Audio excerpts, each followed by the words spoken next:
أعوذ بالله من الشيطان الرجيم بسم الله الرحمن الرحيم إن المتقين في جنات وعيون ادخلوها بسلام آمنين ونزعنا ما في صدورهم من غل إخوانا على سرر متقابلين لا يمسهم فيها نصب وما هم منها بمخرجين نبئ عبادي أني أنا الغفور الرحيم وأن عذابي هو العذاب العليم۔ پرہیزگار ہیں باغوں میں اور چشموں میں، کہیں گے ان کو جاؤ ان میں سلامتی سے، جمع خاطر سے، اور نکال ڈالی ہم نے جو ان کی جیوں میں تھی ناراضگی، بھائی ہو گئے تختوں پر بیٹھے آمنے سامنے، نہ پہنچیں گی ان کو وہاں کچھ تکلیف اور نہ ان کو وہاں سے کوئی نکالے۔ خبر سنا دے میرے بندوں کو، میں ہوں اصل بخشنے والا مہربان، اور یہ بھی کہ میرا عذاب وہی عذاب دردناک ہے۔ بے شک خدا سے ڈرنے والے اہل ایمان باغوں اور چشموں میں بسے ہوں گے، خواہ اول ہی سے اگر معصیت نہ ہو یا معاف ہو گئی ہو، خواہ سزائے معصیت بھگتنے کے بعد ان سے کہا جائے گا تم ان جنات عیون میں سلامتی اور امن کے ساتھ داخل ہو، یعنی اس وقت بھی ہر ناپسند چیز سے سلامتی ہے اور آئندہ بھی کسی شر کا اندیشہ نہیں، اور دنیا میں طبعی تقاضے سے ان کے دلوں میں جو کینہ تھا ہم وہ سب ان کے دلوں سے جنت میں داخل ہونے کے قبل ہی دور کر دیں گے۔ سب بھائی بھائی کی طرح الفت و محبت سے رہیں گے، تختوں پر آمنے سامنے بیٹھا کریں گے، وہاں ان کو ذرا بھی تکلیف نہ پہنچیں گی اور نہ وہاں سے نکالے جائیں گے۔ اے محمد مصطفیٰ صلی اللہ علیہ وسلم، آپ میرے بندوں کو اطلاع دے دیجئے میں بڑا مغفرت اور رحمت والا بھی ہوں، نیز یہ کہ میری سزا بھی دردناک سزا ہے، تاکہ اس سے اہل ایمان کو باخبر کیا جائے کہ ایمان و تقوی کی رغبت، کفر و معصیت سے خوف پیدا ہو۔ ایمان کی رغبت ہو، تقوی کی رغبت ہو، نیک صفات کی رغبت ہو، کفر اور معصیت سے نفرت ہو۔ ہر اہل ایمان کی شان ہوتی ہو، کفر سے نفرت کرتا ہے، گناہوں سے نفرت کرتا ہے، اور ہر وہ نیکی اور ہر وہ تقوی جو اس کو اللہ سے ملاتا ہے اس سے قریب ہونے کی کوشش کرتا ہے۔ حضرت عبداللہ بن عباس رضی اللہ تعالی عنہما نے فرمایا، اہل جنت جب جنت میں داخل ہوں گے تو سب سے پہلے ان کے سامنے پانی کے 2 چشمے پیش کیے جائیں گے۔ اہل جنت میں داخل ہوں گے تو سب سے پہلے ان کے سامنے پانی کے 2 چشمے پیش کیے جائیں گے۔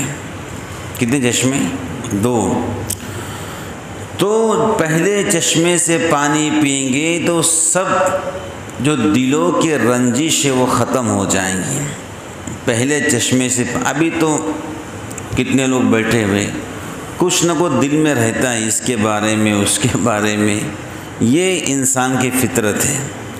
اس واسطے اللہ سے دعا کیا کرنا ہے، سینہ بے کینہ عطا فرما۔ حضور نے کہا جس کے سینے میں کینہ نہ ہو وہ جنت میں جائے گا۔ اب دنیا کے اندر انسان ہے، کینہ تو رہتا ہی ہے، اس کو کینہ اس سے، اس کو حسد اس سے، یہ انسان کی فطرت ہے، اللہ تعالیٰ محفوظ فرمائے۔ اب جن کے دل روشن ہیں ان کی بات الگ ہے، کیا جن کے دل روشن ہیں ان کی بات الگ ہے۔ اور دل روشن بنے گا ذکر کرنے سے، منٹوں نہیں گھنٹوں ذکر کرنے سے۔ کیسے بنے گا بولو؟ اللہ اللہ اللہ، جب اللہ بس جائیں گا تو دل روشن ہو جائے گا، اور جب دل روشن ہوگا تو پھر کوئی چیز وہاں پر آ نہیں سکتی ہے۔ جب ذکر نہیں ہوگا، نماز بھی ہوگی، تلاوت بھی ہوگی، ذکر نہیں ہوگا، دلوں میں کینہ رہے گا۔ کیا رہے گا بولو؟ کینہ۔ اس کو کینہ اس سے ہے، اس کو کینہ اس سے ہے۔ حضور نے کہا کہ مرد کی شان نہیں کہ بیوی سے کینہ رکھے، مرد کی شان نہیں کہ بیوی سے کینہ رکھے۔ آج کتنے مرد جن کو اپنے بیوی سے کینہ ہے، بیوی کو شوہر سے کینہ ہے، بھائی کو بھائی سے کینہ ہے، جی دوست کو دوست سے کینہ ہے۔ ارے بات سمجھ رہے؟ حسد اور کینے کی دنیا بہت عروج پہ چل رہی ہے، اللہ تعالیٰ محفوظ فرمائے۔ اس واسطے ایک دعا ہے، اللہم انا نجعلک فی نحورہم ونعوذ بک من شرورہم۔ اس دعا کا اہتمام کرتے جاؤ، اللہ تعالیٰ حفاظت کرے گا۔ تو میں یہ کہہ رہا تھا، یہ دنیا کینہ ہے، کیا ہے بولو؟ دل روشن ہونا۔ دل روشن ہونے کے واسطے آپ کو رات روشن کرنا پڑیں گی اللہ کے ذکر سے۔ کیا کرنا پڑیں گی بولو؟ اللہ کا ذکر، لا الہ الا اللہ الا اللہ، سینے پر ضرب لگانا پڑیں گی، تب جا کر کینہ پاک و صاف ہوگا، ورنہ بہت مشکل کام ہے۔ سب سے مشکل کام دل کو کینے سے پاک رکھنا، دل کو چغلی سے پاک رکھنا، حسد سے پاک رکھنا، یہ سب سے مشکل کام اللہ تعالیٰ محفوظ فرمائے۔ تو جنت میں جانے کے بعد سب سے پہلے اللہ کینہ ختم کرے گا۔ اور بھائی انسان کے اندر اور بھی تو برائیاں ہیں، اللہ نے تذکرہ کیوں کیا کینے کے بارے میں؟ اس کا مطلب یہ ہے کہ انسان کے دل میں کینہ رہتا ہے۔ بولو کیا رہتا ہے؟ سب سے خطرناک کینہ پرور اگر کوئی مخلوق ہے تو وہ سانپ۔ کیا ہے؟ سانپ ایسا کینہ پرور ہے، نسلاً بعد نسل، وہ بدلہ لینے کی کوشش کرتا ہے۔ سانپ بڑا کینہ پرور جانور ہے، نسلاً بعد نسل، وہ بدلہ لینے کی کوشش کرتا ہے۔ جس نے مارا ہے، سانپ چھوٹ گیا، وہ بدلہ آپ سے لے گا۔ حضور نے کہا میرا وہ امتی نہیں جو سانپ دیکھے اور مارے نہیں، جو سانپ کو مارنے کی طاقت رکھتا پھر بھی نہ مارے، میرا امتی نہیں۔ بات سمجھ گئے؟ سانپ بڑا خطرناک کینہ پرور جانور ہے۔ حضور نے کہا جب سانپ کو مارا تو اس کی آنکھیں پھوڑو، اس کے منہ کو ٹھینسو۔ اگر تم اس کی آنکھیں نہیں پھوڑو گے تو دیگر سانپوں کو تمہاری شکل اس کی آنکھ میں نظر آئے گی، پھر وہ آپ سے بدلہ لینے کی کوشش، کبھی گھر میں وہ گھر، کبھی بل سے، کبھی کہاں سے، کبھی کہاں سے، اللہ تعالیٰ محفوظ فرمائے۔ تو بزرگان دین میں یہ کہہ رہا تھا کہ سب سے پہلے اللہ کینہ ختم کرے گا۔ کیا ختم کرے گا بولو؟ کینہ۔ ہاں جنت میں جائیں گے تو پہلے پانی، چلو بھائی پانی پیو، چلو کینہ ختم کرو، تو اللہ تعالیٰ پہلے رنجش ختم کریں، کینہ ختم کروائیں گا۔ اور سب اس کا اثر یہ ہوگا بزرگان دین کہ سب کے دلوں میں باہمی الفت و محبت پیدا ہوں گی۔ بولو کیا پیدا ہوں گی؟ سب کے دلوں میں الفت بھی پیدا ہوں گی، محبت بھی، کیونکہ باہمی رنجش، باہمی کینہ ایک عذاب ہے، تکلیف ہے۔ تکلیف کیا ہے؟ بھائی کوئی بندہ اچھے کپڑے پہن رہا ہے، اچھی گاڑی پہ جا رہا ہے، دولت ہے، عزت ہے، تو وہ تو بیچارہ گھوم رہا ہے، لیکن تکلیف کسی اور کو ہو رہی ہے۔ اللہ تعالیٰ خیر فرمائے، رحمتوں کا معاملہ فرمائے۔ دیکھو اس سے بہت دور رہو، ایک ریئل زندگی گزارو۔ میرے پاس کیا، میں اس پر شکر و فخر، میں میری دنیا کا بادشاہ ہوں۔ اگر یہ سمجھ لیں گے تو پھر سارے کینے ختم ہو جائیں گے۔ وہ کیا کر رہا ہے، کدھر جا رہا ہے، کون سے سواری پر، بھائی آپ کو کیا اس سے کیا کچھ ملنے والا ہے؟ کوئی حاصل نہیں ہے، وقت بھی ضائع گا، ٹینشن بھی آئے گا۔ بات سمجھ گئے؟ ایک ریئل زندگی گزار۔ میرے پاس کیا ہے؟ آج میرے پاس موبائل ہے، میں موبائل کا بادشاہ ہوں، جو ہے میرے پاس۔ میرا چھپر ہے، میں اپنے گھر کا بادشاہ ہوں، چاہے چھپر ہو۔ جی حضور نے کہا قناعت پسند رہو، جو تم کو اللہ نے دیا ہے اس پر شکر کرو۔ قناعت پسندی حضور نے سکھائی ہے جی۔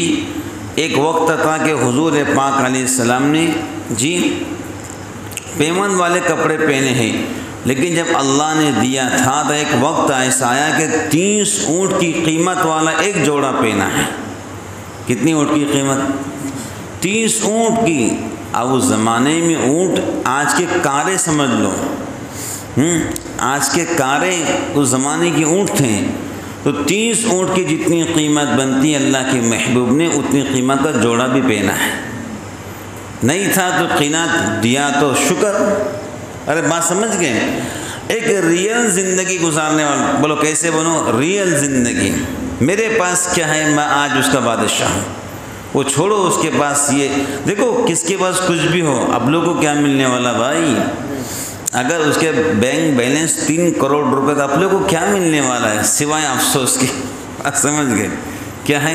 افسوس۔ افسوس چھوڑو سب، اللہ کے ذات پہ یقین رکھو، سہارا صرف رب کا۔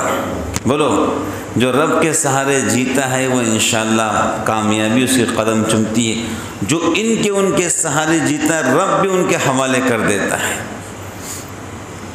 جو ان کے سہارے جیتا ہے رب بھی ان کے حوالے کرتا ہے۔ کرو چاپلوسی، اللہ تعالیٰ محفوظ فرمائے۔ تو میں یہ کہہ رہا تھا بزرگان دین، تفسیر کے مطابق اللہ تعالیٰ باہمی الفت پیدا فرمائے، محبت، پیار، اور جنت میں ہر تکلیف سے اللہ پاک کریں گے، ہر تکلیف سے۔ حدیث سے صحیح میں جو یہ وارد ہوا ہے، جس شخص کے دل میں ذرہ برابر بھی کینہ کسی مسلمان کا ہوگا وہ جنت میں نہ جائیں گا۔ اس سے مراد وہ کینہ اور بغض ہے جو دنیوی غرض سے ہے۔ بھائی اللہ نے کس کو دنیا دیا ہے، انسان کو کینہ۔ اگر کوئی بندہ نماز پڑھ رہا ہے تو انسان دل میں خیال پیدا کرے یہ تہجد پڑھ رہا ہے تو میں بھی انشاءاللہ تہجد پڑھوں گا، اسے کہتے ہیں نیکی میں آگے بڑھنے کی کوشش۔ کوئی اشراق پڑھ رہا ہے تو انشاءاللہ میں بھی اشراق پڑھوں گا۔ کوئی اگر پہلا کلمہ 1000 بار پڑھ رہا ہے تو آپ سوچیں میں انشاءاللہ 1500 مرتبہ پڑھوں گا، یہ کینہ نہیں ہے، یہ نیکیوں میں آگے بڑھنے کی کوشش ہے۔ وَفِي ذَلِكَ فَلْيَتَنَافَسِ الْمُتَنَافِسُونَ، یہ نیکیوں میں آگے بڑھنے کی کوشش ہے۔ ایک بندہ روزانہ 100 رکعت نفل پڑھتا ہے تو انشاءاللہ میں 200 رکعت پڑھوں گا، اس کو حسد نہیں بولیں گے، اس کو نیکی میں آگے بڑھنا بولیں گے۔ بات سمجھ گئے؟ اور دیکھو جس کو دنیا ملی ہے اس کا اپنا مقدر ہے، دنیا ملتی تقدیر سے، مقدر سے۔ بات سمجھ گئی؟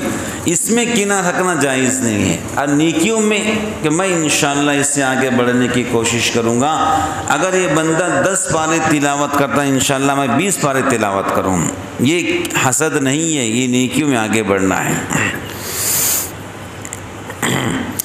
حضرت علی رضی اللہ تعالیٰ عنہ نے فرمایا مجھے امید ہے میں اور طلحہ اور زبیر انہی لوگوں میں سے ہوں گے جن کے دلوں کا غبار جنت میں داخلے کے وقت دور کر دیا جائے گا۔ اشارہ ان اختلافات اور مشاجرات کی طرف ہے جو ان حضرت علی کے درمیان پیش آئے تھے۔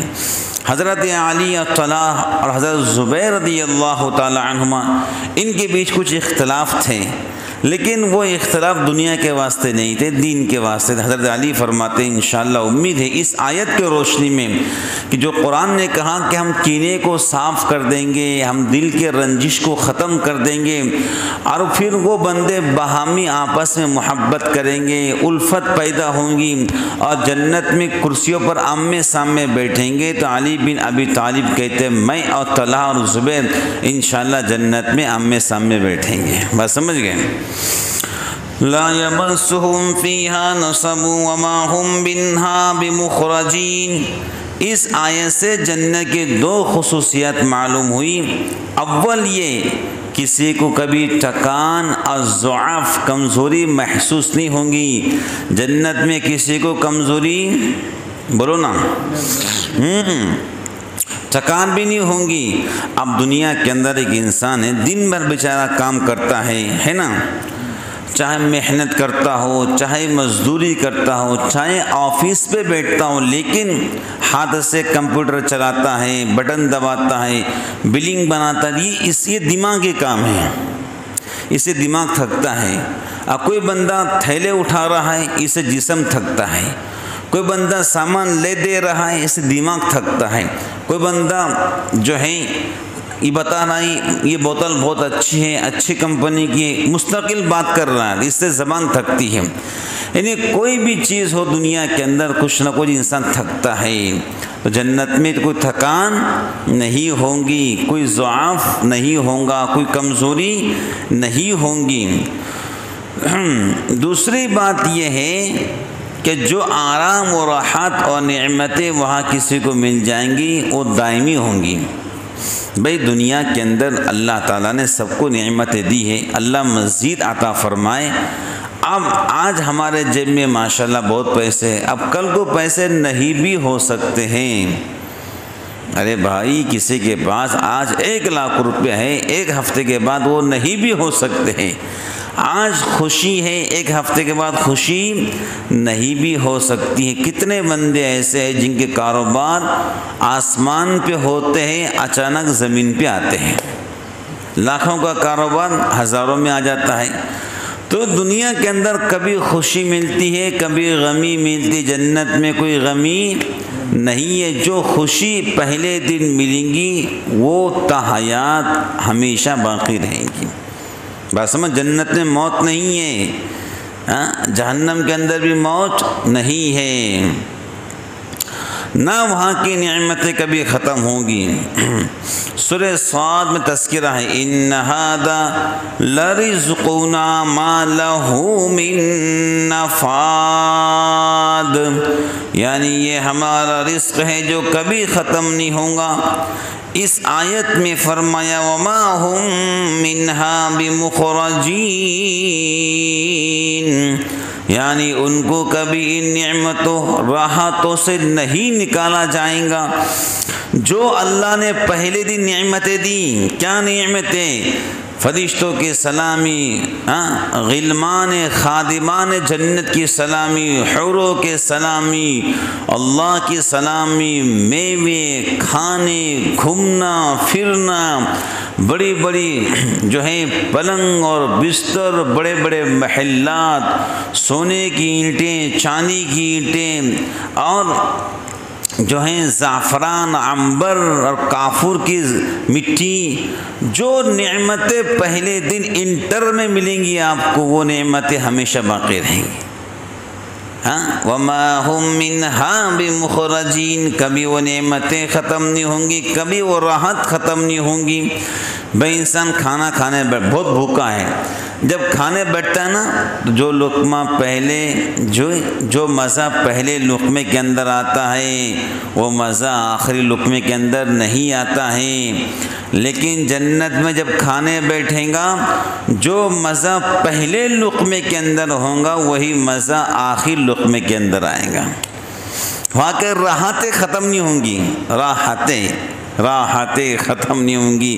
اسے میرے رب نے کہا او بھائیو دنیا کے اندر تم اچھی زندگی گزارو، رب کی مان کے گزارو، یہاں تم کو اللہ عبدالآباد والی زندگی میں کامیاب کرے گا۔ رب نے کہا فجر کی نماز پڑھو، تم اگر فجر کی نماز پڑھو گے تمہارے قبر کے اندھیرے کو ہم دور کر دیں گے۔ رب نے کہا قرآن کی تلاوت کرو، اگر تم قرآن کی تلاوت کریں گے یہی قرآن انسان کی شکل میں قبر میں تمہارے سرہانے آ کر کھڑے رہیں گا۔ تم اکیلے ہوں گے، تم پوچھو گے تو کون ہے، تو قرآن کہیں گا میں تیرا قرآن ہوں جو تو دنیا میں اکیلے میں پڑھتا تھا، آج تو اکیلا ہے، میں تیری انسیت ختم کرنے کے واسطے آیا ہوں۔ فجر کی نماز بھی سر پہ کھڑی ہوں گی انسانی شکل میں، انسان پوچھے گا تو کون ہے، تو کہیں گے ساری دنیا سوتی رہی، تو رب کے سامنے کھڑا ہوتا، میں تیری فجر کی نماز ہوں۔ انسیت ختم ہو جائیں گی، ڈر ختم ہو جائیں گا۔ فجر کی نماز بھی انسان کی شکل میں، قرآن کی تلاوت بھی انسان کی شکل میں، انسیت ختم ہو جائیں گے، چہرہ حسین ہوگا، چہرہ جمیل ہوگا، بچوں کی شکل نہیں جوان کی شکل میں آئیں گے جی۔ اور جدھر سے خدا کا عذاب آئے گا یہ دونوں کھڑے ہو جائیں گے۔ بھائی آپ آرام کیجئے، نم کا نومت العروس، میرا اللہ فرشتوں سے کہیں گا میرے بندوں سے کہو سو جا نئی دلہن کی طرح، آپ کوئی چنتا کی بات نہیں، کوئی فکر کی بات نہیں، کوئی فجر کی نماز نہیں۔ نم کا نومت العروس، محدثین لکھتے ہیں جب شادی ہوتی ہے نئی دلہن کی طرح سو جا، اس کا مطلب کیا ہے؟ محدثین لکھتے ہیں جب نئی شادی ہوتی دلہن سوتی ہے، جب اس کی آنکھ کھلتی ہے تو سب سے پہلے اس کے میاں کا چہرہ سامنے ہوتا ہے، ایسے ہی اس محبوب بندے کی آنکھ کھلیں گی تو سب سے پہلے آخرت میں قیامت کے دن اللہ کا چہرہ سامنے ہوگا۔ دلیل قرآن، وجوہ یومئذ ناظرہ الی ربہا ناظرہ، وہ رب کو دیکھ کر مسکرائیں گے، رب ان کو دیکھ کر مسکرائیں گا۔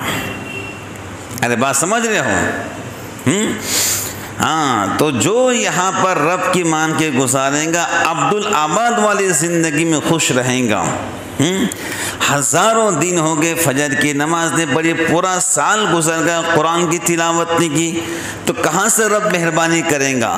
نبی عبادی انی انا الغفور الرحیم، میں بخشنے والا رب ہوں، مہربان ہوں، وان عذابی هو العذاب العلیم، اگر تم نہیں سنبھلے تو یاد رکھو میں عذاب والا رب بھی ہوں۔ ارے بات سمجھ گئے؟ 10 روپے کا گلاس پھٹتا ہے گھر میں تو تکلیف ہوتی ہے، 10 کا گلاس کیسے پھٹ گیا کاچ کا، اتنی بڑی فجر کی نماز چھوڑ گئی، کسی گھر میں کسی کو تکلیف نہیں ہے۔ 10 روپے کا گلاس اگر پھٹ جائے تو پورا گھر تائیں تائیں کرتا ہے، 10 کا گلاس پھوڑ دیا ہے، ہاں ہم تو بڑی محنت سے کماتے ہیں اور تم نے پھوڑ دیا ہے، پورا گھر تائیں تائیں کریں گا، لیکن فجر کی نماز چھوڑیں گی تو کوئی تائیں تائیں کرنے والا نہیں ہے۔ سونے دو رات میں بہت جگہ ہوا ہے، جا کر دیکھو آپ کو گلیاں قبرستان کی طرح ویران نظر آئیں گی۔ ہونا تو یہ چاہیے تھا کہ فجر کی نماز کے بعد ہر گھر سے قرآن پاک کی تلاوت کی آواز آتی، یاسین والقرآن الحکیم الرحمن علم القرآن یا ایہا المزمل قل هو اللہ احد، ہر گھر سے قرآن کی تلاوت کی آواز آتی، آپ کو ہر گھر ویران نظر آئے گا۔ میرے محبوب تذکرہ صحابہ کے سامنے جنت کا ہمیشہ کرتے تھے، آج تذکرہ ہی بھول گئے جنت کا، نہ تذکرہ جنت کا ہے نہ جہنم کا ہے۔ حضور تذکرہ جنت اور جہنم کا کرتے، صحابہ اٹھتے، ان کی اہلیہ کہتی ناشتہ بعد میں کیجئے، پہلے بتائیے حضور کا پیغام کیا ہے، پھر جنت کو سناتے جہنم کو سناتے، پھر رات میں مصلی پہ کھڑے ہو کر چیخ مار کے رویا کرتے تھے، جب جنت کی آیت آتی خوش ہوتے تھے، اور جب جہنم کی آیت آتی تو چیخ مارتے تھے، بعض وقت اپنی کپڑوں کو منہ میں دبا لیا کرتے تاکہ ہماری آواز سے بچے اٹھ نہ پائیں۔ اس کمرے میں بیوی رو رہی ہے، اس کمرے میں شوہر رو رہا ہے، خدایا ہمیں معاف فرما، جہنم کی آگ سے محفوظ فرما، پل صراط آسان فرما، قبر کے اندر ہمارے ساتھ خیر کے معاملے فرما۔ سارے تذکرے ختم ہو گئے، ساری باتیں ختم ہوں گی۔ اس کا گھر اچھا ہے تو ہمارا گھر اس سے اچھا کیسے بنے، اس کی بیوی نے فلاں کپڑا ہزاروں کا لیا، مجھے اس سے بہتر کیسے ملے، اسی کی ریس لگی ہوئی ہے۔ پھر کہتے دعا کرو فلاں مر گیا ہے، اللہ اس کی مغفرت کرے، اللہ کہیں گا بھائی یہ تو کبھی ہم سے مانگتا ہی نہیں تھا، جی تم اس کے لیے مانگ رہے ہو، یہ تو کبھی مانگتا ہی نہیں تھا ہم سے، کبھی ہمارا نام تو لیتا ہی نہیں تھا، کبھی ہماری تعریف سنتا ہی نہیں تھا، اللہ اللہ یہ کبھی کہتا ہی نہیں تھا، جی ہماری تعریف ہماری توحید کے تذکرے ہوتے تھے، کبھی سنتا ہی نہیں تھا، اس کو بھاگنے سے فرصت نہیں، اس کو جانے سے فرصت نہیں، جی پھر کہتے ہیں پریشانیاں، کاروبار نہیں چلتے، پیسہ آتا دکھتا نہیں، میرا رب دنیا کذالک العذاب، دنیا کے اندر ہی بے چین رکھتا ہے۔ رب کو چھوڑ کے زندگی گزاروں گے، اربوں کے مالک بن جاؤ، تمہارا دل بے سکون رہے گا۔ رب کو پکڑ کے زندگی گزاریں گے، تمہارے پاس دوپہر میں کھانے ہیں، شام میں کھانے نہ ہو تب بھی تمہارا دل پرسکون رہے گا۔ بات سمجھ گئے؟ تمہارے گھر میں ٹوکری میں ٹکڑے پڑے ہو تب بھی تمہارا دل بادشاہ سے بھی عظیم رہے گا، لیکن تمہارے پاس ہزاروں لاکھوں کروڑ روپے ہیں، رب کو چھوڑ کے زندگی گزار کے موت مانگوں گے۔ عدل و انصاف فقط حشر پہ موقوف نہیں، عدل و انصاف فقط حشر پہ موقوف نہیں، زندگی خود بھی گناہوں کی سزا دیتی ہے۔ بولو بھائی، اس واسطے ہم کہتے ہیں آؤ قرآن کو سنو، رب کیا کہہ رہا، اس کے نبی کیا کہہ رہے، آیتیں کیا کہہ رہی، ترجمہ کیا کہہ رہا، اس سے تم کو فائدہ ہوگا، زندگی تبدیل ہوں گی۔ بولو ہوں گی یا نہیں ہوں گی؟ روز میرا رب نیا پیغام سناتا ہے، بولو کل جو پیغام میرے رب نے سنایا آج وہ پیغام نہیں ہے، کل دوسرا پیغام آئے گا، روز اللہ کو نئے پیغام سنا رہے ہیں۔ اللہ تعالی ہم سب کے ساتھ میں خیر کے معاملے فرمائے، ہم جو کچھ کر رہے اللہ قبول فرمائے، اور ہر لائن سے اللہ تعالیٰ پورے مسلمانوں کو نماز پڑھنے کی توفیق عطا فرمائے، سب کو جنت کا شوق عطا فرمائے، جہنم سے پورے اہل ایمان کے اللہ تعالیٰ حفاظت فرمائے، سب کے گھروں کو اللہ نیک بنائے۔ آمین۔ وآخر دعوانا ان الحمد للہ رب العالمین۔